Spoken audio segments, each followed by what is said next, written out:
स्वागत है साथियों आप सभी का एक बार फिर से। इस वीडियो के माध्यम से हम देखने वाले हैं आईपीएल 2025 का एकदम नया पॉइंट टेबल। साथियों इसमें कुल 10 टीमें हैं और अभी इस पॉइंट टेबल को देखा जाए तो इसमें 3 तरह की कैटेगरी बन चुकी हैं इन सभी टीमों के बीच में। एक वैसा कैटेगरी है जो यहाँ से बड़े ही इजीली आसानी से प्लेऑफ में क्वालिफाई करेगा अपने सभी 14 मुकाबले खेलने के बाद। और एक वैसा कैटेगरी है जिसके पास अभी 50-50 का चांस है, वो बाहर भी हो सकता है और प्लेऑफ क्वालीफाई भी कर सकता है। डिपेंड करता है कि अब बचे हुए मुकाबले को किस तरह से वो खेलता है। और एक लास्ट कैटेगरी वैसा है जो शायद अब यहाँ से प्लेऑफ क्वालीफाई करना इन टीमों के लिए बड़ा मुश्किल है। तो ये 3 तरह की कैटेगरी इसमें अब पूरे पॉइंट टेबल 2025 का जो आईपीएल का है उसमें बन गया है। और साथियों हम इस चीज़ को पूरी तरीके से समझने का प्रयास करेंगे। वीडियो में आगे बढ़ने से पहले एक छोटा सा रिक्वेस्ट है साथियों, अगर आपने हमारे चैनल को अभी भी सब्सक्राइब नहीं किया है तो प्लीज़ कर लीजिए। वीडियो अगर पसंद आ जाए साथियों तो लाइक भी कर दीजिएगा।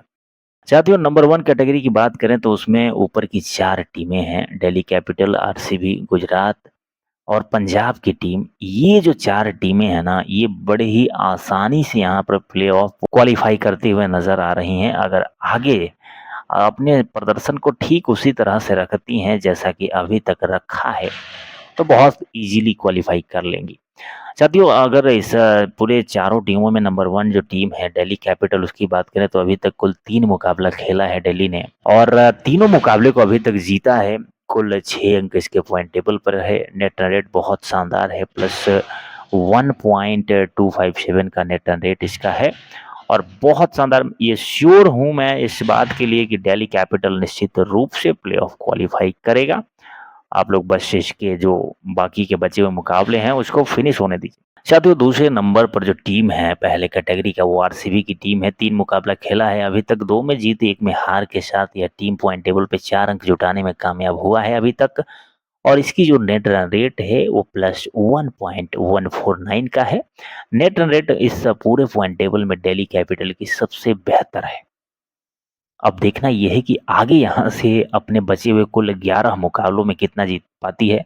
या टीम अगर यहाँ से कुल और 6 मुकाबले जीत जाती हैं, 11 में 6 मुकाबले अगर जीतने में कामयाब हो पाती है यह टीम, तो बहुत ईज़िली क्वालीफाई कर पाएँगी। और ये होता हुआ दिख रहा है क्योंकि आप देख सकते हैं 3 मुकाबले में 2 जीता है आरसीबी। तो 11 मुकाबले में 5 से 6 मुकाबला जीतना इसके लिए मुझे नहीं लगता है कोई बड़ी बात हो सकती है। फिलहाल आगे क्या होगा ये देखना बाकी है। तीसरे नंबर की जो टीम है साथियों वो गुजरात टाइटंस का है। यह भी अभी तक 3 ही मुकाबला खेला है और 2 में इस टीम को जीत मिली है, 1 में हार का सामना करना पड़ा है। 4 अंक पॉइंट टेबल पर है गुजरात टाइटन की और इसकी जो नेट रन रेट है प्लस 0.87 का है। साथियों यहाँ पर चौथे नंबर की जो टीम है वो है पंजाब किंग्स की। पंजाब ने भी अभी तक 3 मुकाबला खेला है, आखिरी मुकाबला में इसको हार का सामना करना पड़ा राजस्थान रॉयल्स के खिलाफ। और यहाँ पर पंजाब की टीम ने 3 मुकाबला खेलने के बाद 2 में जीत 1 में हार के साथ 4 अंक पॉइंट टेबल पर जुटाने में कामयाब हुआ है अभी तक। और इसकी जो नेट रन रेट है प्लस 0.074 का है। इसके पास भी अभी 11 मुकाबले बचे हुए हैं और यह भी टीम अगर 5 से 6 मुकाबला यहाँ से जीत जाती है कुल अपने 11 बचे हुए मुकाबले में, तो ईज़िली क्वालीफाई कर जाएगा, जो कि इसके लिए आसान है क्योंकि अभी तक का प्रदर्शन आप देखिए इन चारों ऊपर की टीमों को, तो आप बिल्कुल ये श्योरिटी के साथ कह सकते हैं कि 11 मुकाबलों में इन टीमों के लिए 5 से 6 मुकाबला जीतना आसान हो सकता है। अब साथियों जो दूसरा कैटेगरी है वो नीचे के जो 3 टीमें हैं आप देख सकते हैं, Kolkata night Riders, Lucknow super giants और राजस्थान रॉयल्स। ये 3 टीमें ऐसे कैटेगरी में शामिल हो गई हैं जिनके पास 50-50 चांसेस हैं। 4 मुकाबला ये तीनों टीमें खेली हैं और 2 में हार 2 में जीत के साथ 4-4 अंक ये तीनों टीमें जुटाई हुई हैं। और महत्वपूर्ण बात ये है कि अब ये टीम अगर यहाँ से अपने जीत की स्ट्राइक रेट को नहीं बढ़ाएँगी, तो बाहर होना पड़ जाएगा। और अगर थोड़ा-सा अपने जीत की स्ट्राइक रेट को यहाँ से एनहांस कर देती हैं, तो निश्चित रूप से ये क्वालीफाई कर जाएँगी। और सबसे ख़ास बात ये है कि ऊपर की जो 4 टीमें हैं, उनमें से जब भी इनकी मुकाबला होगा, निश्चित रूप से हराना पड़ेगा, तब जाकर के इन्हें प्लेऑफ में जगह मिल पाएगी। प्लेऑफ में जगह मिलने से मतलब ये है कि जब सभी के 14-14 मुकाबले हो जाएँगे, तो उनमें अ, टॉप 4 में आना पड़ेगा, तभी जाकर के आप प्लेऑफ क्वालीफाई कर पाएँगे, अन्यथा आपको सीधे तौर पे बाहर होना पड़ सकता है। साथियों, जो आखिरी ग्रुप है, वो सबसे नीचे की जो 3 टीमें हैं, वो हैं 8वें, 9वें और 10वें नंबर की जो टीमें हैं, क्रमशः Mumbai Indians, Chennai super king और सनराइजर्स हैदराबाद। ये तीनों टीमें जो हैं एक ही स्थिति में हैं और निश्चित रूप से इनमें से कोई भी टीम प्लेऑफ क्वालीफाई नहीं करेगा। ये जहाँ तक मैं अभी तक इनके खेल को देखा हूँ, समझ पाया हूँ। साथियों, ये तीनों टीमें 4 मुकाबला खेली हैं और तीनों को एक-एक मुकाबले में जीत की प्राप्ति हुआ है और यहाँ से इनके पास बचे हुए हैं कितने 10 मुकाबले और 10 मुकाबले में इनको जीतना पड़ेगा कम से कम 7 6 से 7 मुकाबले जीतना पड़ेगा, जो कि बहुत मुश्किल है इन टीमों के लिए।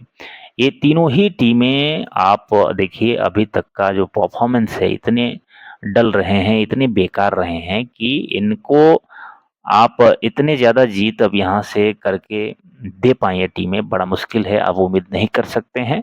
अगर ऐसा कर रहे हैं तो बस ये समझिए कि एक आपकी थोड़ी-सी नासमझ हो सकती है। तो इसलिए अब 10 में से 6 से 7 मुकाबला इन टीमों को जीतना बड़ा मुश्किल है और ये तीनों टीमें बाहर लगभग हो चुकी हैं, 2-4 मैच और होने दीजिए। पूरी तरीके से मामला साफ हो जाएगा और आप भी कहने लगेंगे कि हाँ, ये तीनों टीमें बिल्कुल बाहर हो जाएँगी। मुंबई की बात करें तो 4 मुकाबला खेलने के बाद 1 में जीत, 3 में हार के साथ मात्र 2 अंक अभी तक पॉइंट टेबल में जुटाया है। 8वें नंबर की ये टीम है साथियों और नेट रन रेट की बात की जाए तो प्लस 0.108 का है। चेन्नई की बात करें, ये भी 4 खेला, 3 में हार और 1 में जीत के साथ 2 अंक पॉइंट टेबल पर है और माइनस में इसका नेट रन रेट है -0.891 का है और एसआरएच जो कि 100% बाहर है। 4 मैच खेलने के बाद 3 में हार और 1 में जीत मिली 2 अंक के साथ 10वें नंबर की टीम है ये साथियों और इसका जो नेट रन रेट है इतना माइनस है कि अब यहाँ से अपने आप को ये सुधार नहीं पाएगा और यही वजह है कि ये टीमें बाहर हैं। -1.612 का इसका नेट रन रेट है। अब साथियों यहाँ पर इन जो नीचे 3 टीमों का ग्रुप है, इनमें से अगर कोई एक टीम क्वालीफाई कर भी सकता है तो वो है मुंबई। ऐसा इसलिए क्योंकि मुंबई का जो नेट रन रेट है वो पॉजिटिव है और बाकी सीएसके और एसआरएच का जो नेट रन रेट है वो नेगेटिव है। अब मुंबई अगर चाहे तो यहाँ पर अपने बचे हुए 10 मुकाबलों में से 6 मुकाबले अगर जीत जाती हैं तो कर सकती है क्वालीफाई। बहरहाल अब आगे देखना है कि इन टीमों का प्रदर्शन आगे कैसा होता है। यहाँ तक तो काफ़ी ज़्यादा बेकार रहा है। क्या लगता है साथियों इनमें से कौन-सी वो 4 टीमें हैं जो अपने सभी 14 मुकाबले खेलने के बाद टॉप 4 में फिनिश करेंगी और अपने आप को प्लेऑफ के लिए क्वालीफाई करेंगी? अपनी टीम्स का नाम ज़रूर कमेंट में आप बताएँ। फिलहाल इस वीडियो को यहीं पर रोकते हैं। धन्यवाद।